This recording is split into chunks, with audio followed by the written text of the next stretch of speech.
Which iPhone 15 model should you buy? The iPhone 15 is here, and it comes with quite a few drastic changes.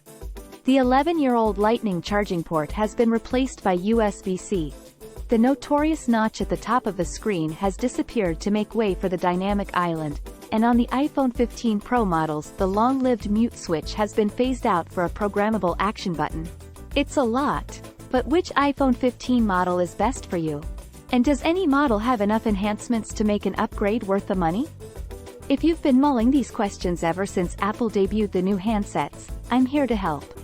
Below, I break down the differences between all 4 iPhone 15 models, which one is right for you, and whether you should upgrade at all.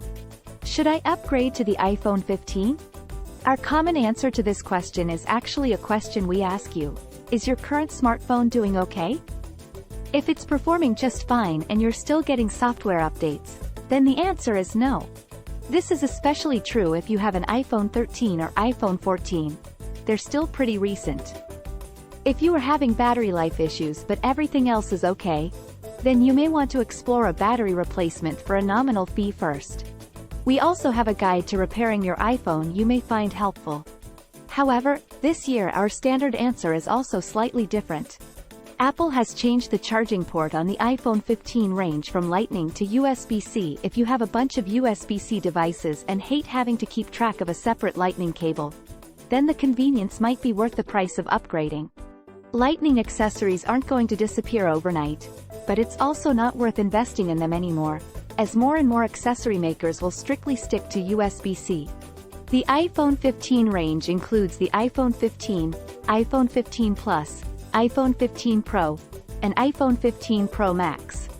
The iPhone 15 and iPhone 15 Plus, 7/10, Wired recommends, are exactly the same except for their size and battery life.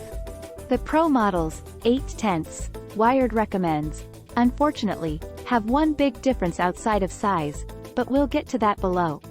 All of them come with a braided 60-watt USB-C to USB-C cable in the box. Along with USB-C, all these phones have the dynamic island design that uses the area of the screen around the selfie camera to display notifications, officially bringing an end to the era of the notch. The phones all come with 2 years of emergency SOS by satellite and crash detection, plus the new roadside assistance service Apple just announced, giving you more ways to get help in dire situations. After 2 years, Apple will charge a fee to access these satellite services, but it has not disclosed how much these subscriptions will cost. As usual, the iPhone 15 range supports Face ID, MagSafe accessories, and 5G connectivity.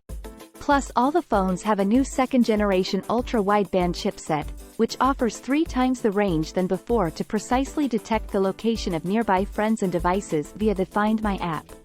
The screens are protected by Apple's ceramic-based material, and the phones are rated IP68 for dust and water resistance. Apple has also brought the textured matte finish from the Pro iPhones to the entire lineup, and the colors of the phones are infused into the glass skin itself. For the cameras, Apple says it has beefed up its Photonic Engine image processing system to capture 24-megapixel photos by default across all the new devices, an upgrade from 12 megapixels.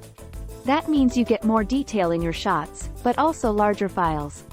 Probably not a coincidence as to why it added larger iCloud Plus storage plans. Since all of these phones have a 48-megapixel camera, they all have a 2x mode that uses the center portion of the sensor to zoom in. Essentially, it will produce sharper results than any 2x optical camera Apple has ever shipped. There are all sorts of other camera upgrades, like how portrait mode finally supports live photos, and now you're able to convert a normal photo into a portrait by adjusting the blur strength and focus long after you snap the shot. Here's how they differ from each other and from their predecessors.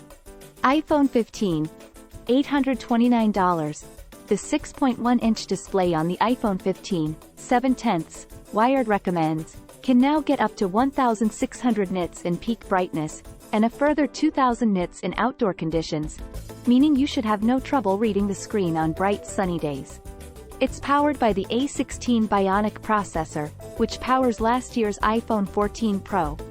The USB-C port only supports the USB 2 standard, so you're restricted to the same 480 megabits per second data transfer speeds as the Lightning connector. The 12-megapixel ultra-wide camera is still present. If you just want a new iPhone with the updated changes and don't care for the rest of the features, get this model. iPhone 15 Plus, $929. The 6.7-inch iPhone 15 Plus has all the same features as the iPhone 15 mentioned above, but you get a larger screen and longer battery life. Last year, we found the iPhone 14 Plus offered some of the best battery life in the lineup, so this is a good option if you prioritize a big screen or longevity. iPhone 15 Pro, $999. The 6.1-inch iPhone 15 Pro, 8/10, wired recommends. Model now has a titanium frame that makes it 19 grams lighter, a 10% reduction in weight over its predecessor. Titanium material is more durable than the stainless steel of yesteryear too, though this is still a glass sandwich. The bezels around the screen are slimmer than ever, and the phone is powered by Apple's newest mobile chip, the A17 Pro. Apple says the enhanced graphics processor on this chip makes AAA games like Resident Evil Village and Assassin's Creed Mirage look much better, with high-fidelity graphics and hardware-accelerated ray tracing. The mute switch on the side of the phone has disappeared in favor of the action button. You can customize this button to trigger a variety of actions, and can even launch shortcuts. It's worth noting that the 48-megapixel camera in this model has a 50% larger sensor than the 48-megapixel camera in the non-Pro iPhones, so you're getting a better camera experience by default.